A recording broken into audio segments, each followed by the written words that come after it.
Howdy fams, and of course, yes sir, I'm back again with my top 10s, and here today I'll be summing up the top 10 manhwa which you should read if you haven't. Top 10 manhwas which you should read if you haven't at all, and the manga in the list are the ones of the top 10 underrated ones that you should definitely check it out without any hesitation. These mangas are guaranteed to keep you sticking up and hoping that it will live up to your expectations.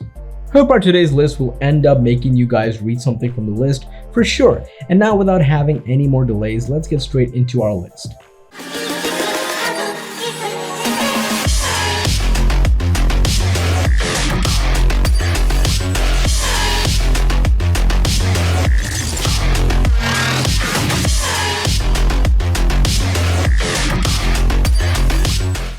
Number 10. Hero Killer. Here, the story is about a young lady who holds an extraordinary capacity, sets out on a ridiculous war and a way for vengeance against the treacheries of the world she lives in. That sets out on a ridiculous way for vengeance against the treacheries of the world she lives in. The world that I'm talking about was a steady disturbance, with consistent conflicts breaking out among heroes and villains, but the war ended with the defeat of the villains. And after that too, it was not the happy ending, rather the world was ruled by corrupt heroes. And one of those heroes killed Yinhan's Yuni. She didn't know the exact person behind the scene, but then she decided to kill each and every one, hoping the culprit gets killed as well. Since then, Manhwa becomes the hero killer, a villain who hunts heroes every night. The MC also has a superpower where she can temporarily copy any hero power by temporarily touching the hero, and if that hero is killed, she receives this power permanently. Number 9. Fake Humans.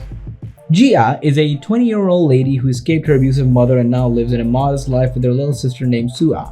One day, when her little sister Suabi seems to be missing from her trip, the tension in Jia rises, and was set out to do anything to get her sister back, and then Jia with her high school friend Wonseong pushes out further into the mystery.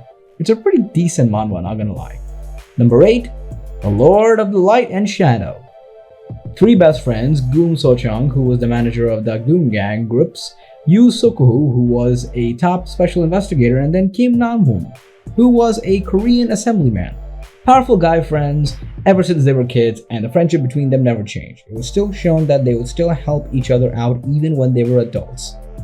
But then Su Chang, who was the manager of Dudang Group, since, well, he had connections with many, therefore he just so didn't get exposed in contact lists to avoid the investigations, he fled to China. And it gets even more messier.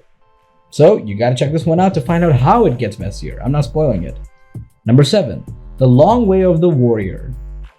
Story of the series takes place in the second half of the 2nd century, where our main character Naru, who is shown as a warrior from the Mahan tribal union of the Goguryeo, was sold as a gladiator, as a slave to the Roman Empire, and he was barely even happy as he was waged a desperate struggle for freedom. This webtoon, even though it doesn't have that many translated chapters, it's really amazing. I like everything about this webtoon. And he's not just overpowered, he's got some stuff going on. I didn't enjoy the story that much, but the main characters are pretty cool, so yeah. Number 6. Reinformation of the Deadbeat Noble. The MC is, well, he's pretty cool. Of the novel, he's someone who was actually traumatized and then depressed because of the death of his mother for 10 years, man. And the story is more or less about how he was trying to grow out of that depression. With all the problems and insecurities that he experienced due to how long he was depressed and how it affected his surroundings, so of course there would be many times where he's not confident. And of course there are times where people need to encourage him directly, or where he sees the other people be encouraged by their way of life. Don't bother with fiction, it was freaking something that happened in real life, so yeah. Check it out, guys. Number 5. Super Spendthrift. Imagine having lots of money when you wake up as someone so rich.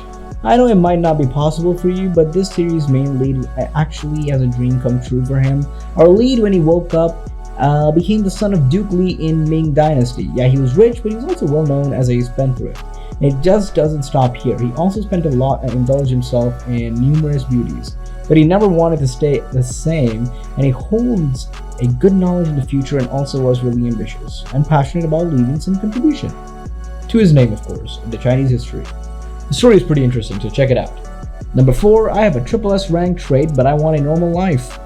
Even though strange beings like monsters and constellations appeared in the world, the personal philosophy of our main character did not change, but one day he received an SSS-rank armor set for some unknown reason.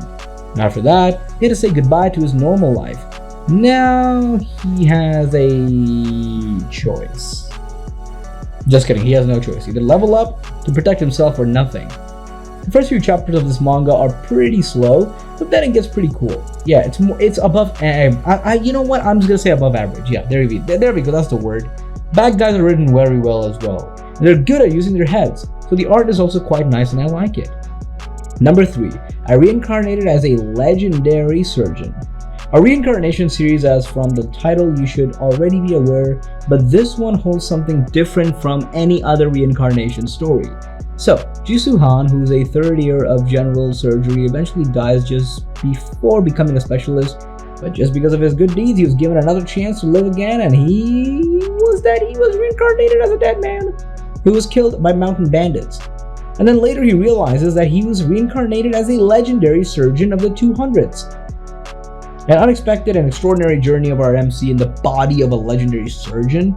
Oh boy, it's so cool. You gotta check this one out. It's literally one of the best. It's hella entertaining and it's got a great art. Number 2, Warning, Torn Newbie.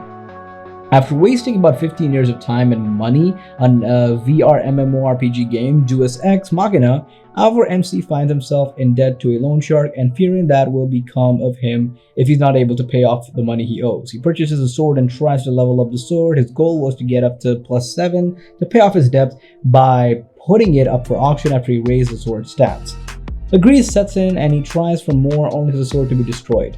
Shocked and horrified, he angrily thinks of all the time and all the money he put into the game and real relationships he'd sacrificed over time he spent gaming. But then he wakes up 15 years in the past, and the game is just in its very beginning stages. He put so much time and effort into it, and now he knows where so many secret dungeons and hidden bosses are. So he decides to be the god at it. It's a pretty good one. You gotta check this one out. I mean, it's number 2 on my list. Why wouldn't you check it out, bro? You gotta check it out. Number 1, The Book-Eating Magician.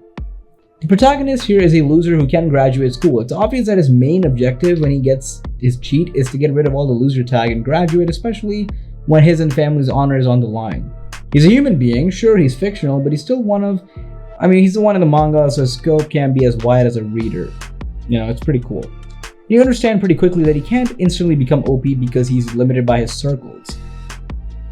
It has many weird things going on, but this manga is actually very well executed. Overall, I think the execution for this kind of manga is very decent and I like it. I personally like it. I highly recommend this one to all of you to give it a read. I mean, you just have to. And here we go. That was it for our list today in the video. And also, before we end our today's video, if you really enjoyed the list, make sure to drop a like on this video. And also, you guys can suggest us any topic that you want us to come up with in our upcoming videos. And like always, stay subscribed and hit the bell icon so you will be timely notified when the next time we upload a video. And my name is Zira Khan, the voice of the voiceless. See ya.